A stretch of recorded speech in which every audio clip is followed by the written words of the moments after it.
태어나심과 동시에 헤롯이 그를 죽이려고 했죠. 그리고 예수님이 고향에서 사역을 시작하실 때에는 갈릴리의 동네에서 배척을 받으셨습니다. 네가 나고 자란 것을 우리가 다 봤는데 네가 뭐 어떻게 하나님의 아들이라고 하느냐? 너를 믿을 수 없다. 심지어 가족들도 예수님에 대해서 그가 미쳤다라고 생각을 했다는 거죠. 예수님의 삶의 마지막 단계에서는 제자인 유다에게 배신을 당해서 팔리게 됩니다. 그래서 팔려서 결박되어서 예수님이 공회에서 재판을 받으실 때 가장 아끼고 사랑했던 제자 베드로에게마저 부인을 당하고 배반을 당하시죠. 결국 예수님의 인생은 고통의 연속이었다는 거죠.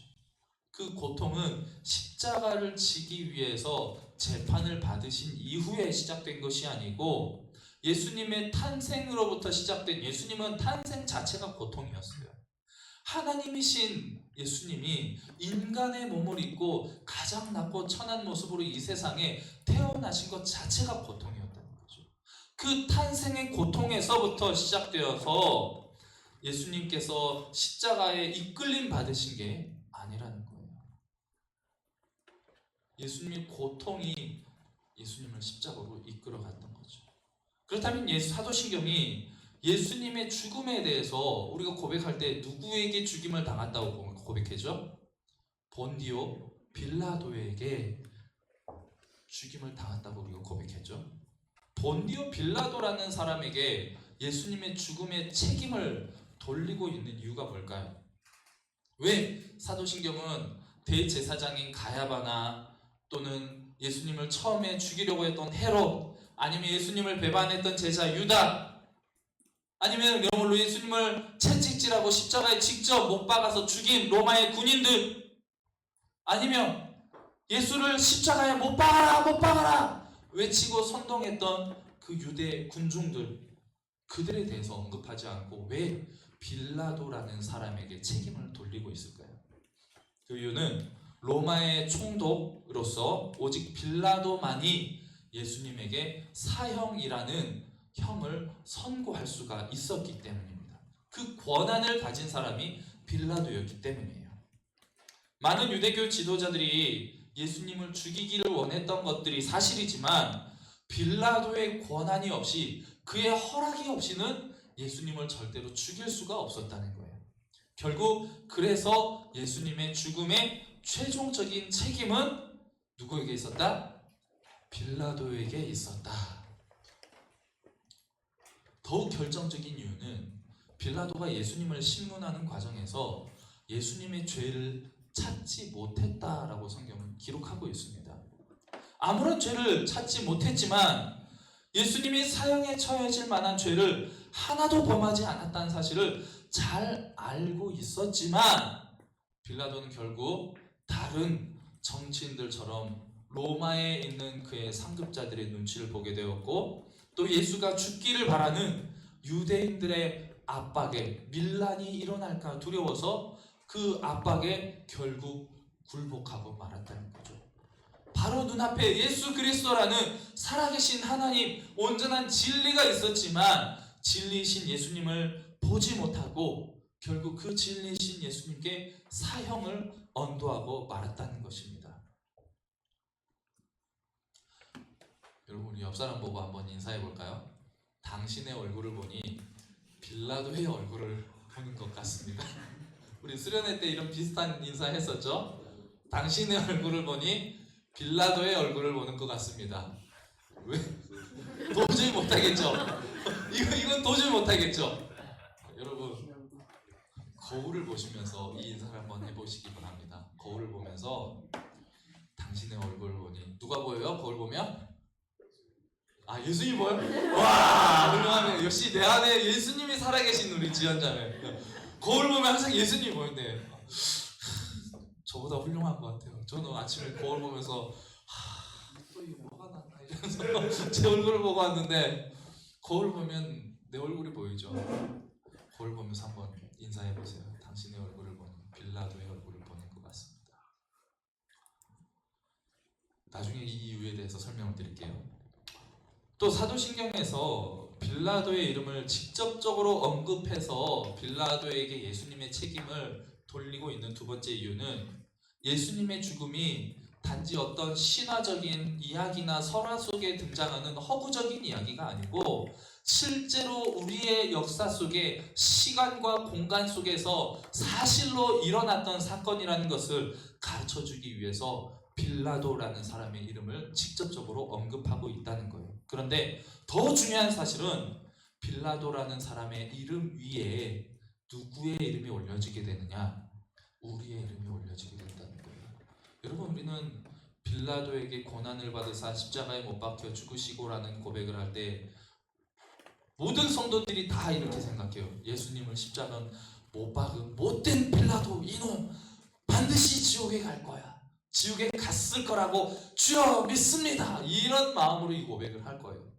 그런데요, 빌라도라는 사람은요, 예수님을 십자가에 못 박은 온 인류의 대표로서의 언급이 된 거지, 사실은 그 빌라도라는 이름 위에 누구의 이름이 올라가야 된다고요? 나의 이름이 올라가야 된다는 거예요. 이사야 53장 4절 5절 말씀 보면요, 오늘 본문의 앞부분입니다. 그는 실로 우리의 질고를 지고 우리의 슬픔을 당하였거늘 우리는 생각하기를 그는 징벌을 받아 하나님께 맞으며 고난을 당한다 하였노라. 그가 찔림은 우리의 허물 때문이요 그가 상함은 우리의 죄악 때문이라. 그가 징계를 받음으로 우리는 평화를 누리고 그가 채찍에 맞음으로 우리는 나음을 받았도다. 이사야서 이 짧은 두 구절의 본문 속에서 우리라는 단어가 7번이나 나오고 있습니다. 예수님이 십자가에 못 박히시면서 받으신 그 고통과 죽음, 그 슬픔, 그 모든 허물들, 그 모든 악함, 누구의 것이라고요? 우리의 것이라는 거예요. 결국 예수 그리스도를 십자가에 못 박은 것은 빌라도라는 사람이 아니고 우리의 죄였다는 것을 사도신경은 이 빌라도의 이름을 빌려서 고백하고 있다는 것입니다. 우리의 죄는 우리를 하나님으로부터 분리시키는 역할을 합니다. 우리는 대부분 사람들이 나는 꽤 괜찮은 사람이라고 착각하면서 살아가죠. 그래도 나 정도면 인생 괜찮게 살아오지 않았나. 나 정도면 누구랑 비교해요? 옆에 있는 누구랑 비교하면서. 자, 다시 한번 우리 인사해볼까요? 당신의 얼굴을 보니 빌라도의 얼굴을 보는 것 같습니다. 우리 이런 심정으로 살아가고 있잖아요. 그렇죠? 나의 연약한 모습이 말씀을 통해서 발견될 때도 우리는 주님, 제가 죄인입니다 라는 고백이 쉽게 나오지 않아요. 하나님, 얘가 그랬어요. 맨날 그래요. 얘가 그랬어요.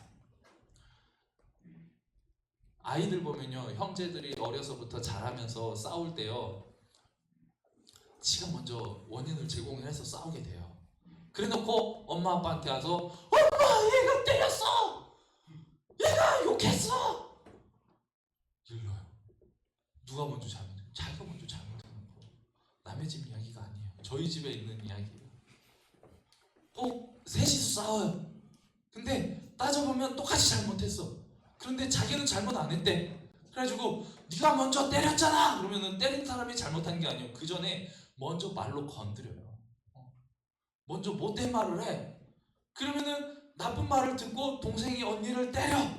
그러면은 언니는 동생을 힘으로 이기지 못해서 제가 때렸어. 우리 셋째는 항상 억울해요. 그래서 힘이 좋은 게 억울한 거예요. 여러분, 우리가 하나님의 말씀을 통해서 나의 죄를 발견하게 될 때, 하나님이 우리의 죄를 깨닫게 하실 때, 주님 그 자리에서 나의 죄를 고백하고 회개하시기 바랍니다. 다른 사람 보지 마세요. 예수님이 죽으신 거 다른 사람 때문에 죽으신 게 아니라는 거예요.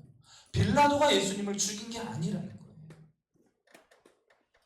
우리는 결코 하나님 앞에서 그 누구도 깨끗한 존재라고 당당하게 설 수 있는 사람 아무도 없습니다. 목사가 된 저도요, 하나님 앞에서 깨끗하고 착해서 제가 목사가 된 게 절대 아니에요. 저는 늘 하나님께 목사가 된 게 얼마나 큰 은혜인지 감사합니다. 제 자신의 제 마음을 제가 너무나 잘 알거든요.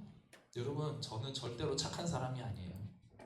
여기 계신 누구보다도 폭력적인 인간이고 누구보다도 악한 마음을 가지고 있는 사람이에요. 하나님이 목사로 세우신 이유가 목사 아니면 세상에 나가서 온갖 배악질을 다 저지르고 다닐 그런 놈이기 때문에 하나님이 목사라는 족쇄를 채워서 교회 안에 가둬두신 것 같아요. 여러분, 우리는 하나님 앞에요, 그 누구도 자신의 선함을 자랑할 수 있는 사람 없습니다. 결국 예수님의 죽음의 최종적인 책임이 누구에게 있었다고요? 나에게 있었다는 거예요. 아무리 깨끗하고 착한 척하고 의로운 척하고 선한 척하는 사람도 남을 속이기도 하고 뒤에서 거짓말하고 험담하기도 합니다. 남을 비방하기도 하고 다른 이들을 알게 모르게 괴롭히면서 살아옵니다. 여러분, 세상에서 제일 큰 거짓말이 뭔지 아세요? 나는 평생에 거짓말을 한 번도 해본 적이 없어요. 이 사람 제일 큰 거짓말이잖아요. 우리는 예수님이 지신 십자가를 바라볼 때 그 십자가를 바라보면서 내가 가진 죄가 얼마나 큰지를 분명하게 깨닫게 됩니다. 예수님 십자가 앞에서는 우리 공동체가 또 내 자신이 우리가 주장하고 있는 이 변명하고 있는 선함이라는 것은, 우리의 착함이라는 것은 하나님 십자가 앞에서는 껍데기에 불과하다는 거예요. 위선에 불과하다는 거예요. 이사야서 53장 6절 말씀, 오늘 본문 말씀이죠. 우리는 모두 양 같아서 그릇 행하여 각기 제 길로 갔거늘 여호와께서는 우리의 모든 죄악을 누구에게 담당시키셨도다? 그에게, 우리의 구세주 예수 그리스도에게 이 죄악을 다 담당시켰다는 말입니다. 첫 번째 먼저 나오는 우리는 모두 양 같아서의 우리는 모두 죄인이라는 것을 고백하고 있는 거예요. 두 번째, 우리 모두 죄악을, 거기에 나타나는 모두는 그리스도께서 우리의 모든 죄의 대가를 다 치르셨다는 것을 가르쳐주는 말씀입니다. 결국 예수님의 죽음의 책임 누구에 있다고요? 나에게, 우리에게 있다는 것입니다. 이사야 53장 10절 말씀 다시 보겠습니다. 여호와께서 그에게 상함을 받게 하시기를 원하사 질고를 당하게 하셨은지이라고 이야기하고 있어요.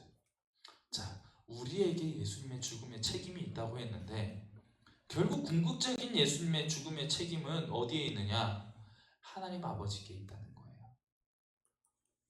예수님께서 죽으신 것은 하나님이 허락하셨기 때문에, 하나님이 계획하셨고 하나님이 그 일을 이루고자 하셨기 때문에 예수님이 십자가에 죽으셨다는 겁니다. 예수님의 죽음의 십자가의 사건은요, 역사 속에서 우연히 일어난 게 아니에요. 유대의 종교 지도자들이 원해서 일어난 것도 아니고 빌라도의 비겁함 때문에 일어난 사건도 아니라는 거예요. 악인들의 악한 행동 뒤에는 늘 하나님이 계세요. 우리는 나에게 악하게 대하는 사람들, 나를 불편하게 하는 사람들 보면 그 사람 너무나 싫고 막 원망하죠. 어떨 때는 그 사람 막 죽이고 싶고 막 너무 힘들 때가 있어요. 여러분, 그 사람 바라보면서 사람을 원망하고 사람을 비난하고 미워하지 마세요. 그 미움은요, 결국 나를 병들게 할 뿐이에요. 그 미움의 모든 마음을 하나님께 맡기고 기도하시기 바랍니다.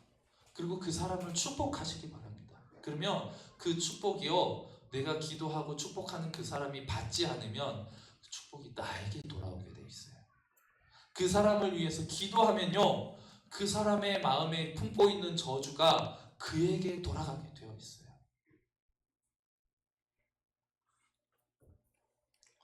여러분, 우리 수련회 때 했던 인사 다시 한번 해볼까요? 당신의 얼굴을 보니 하나님의 얼굴을 보는 것 같습니다.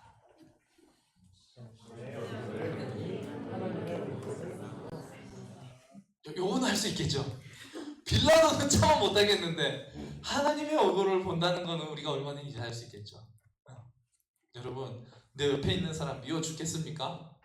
우리 윤창 형제 오늘 멋있게 입고 왔는데 그렇게 뭐라고 했다고? 조롱했다고? 나는 지금 12월, 1월, 2월 지금 이제 4달 차 되는데 우리 윤찬 형 이제 만난 지 4달 차 돼가는데 만난 중에 오늘 제일 멋있어요. 윤찬 형 이제 앞으로 이런 멋있는 모습 자주 봤으면 좋겠어요.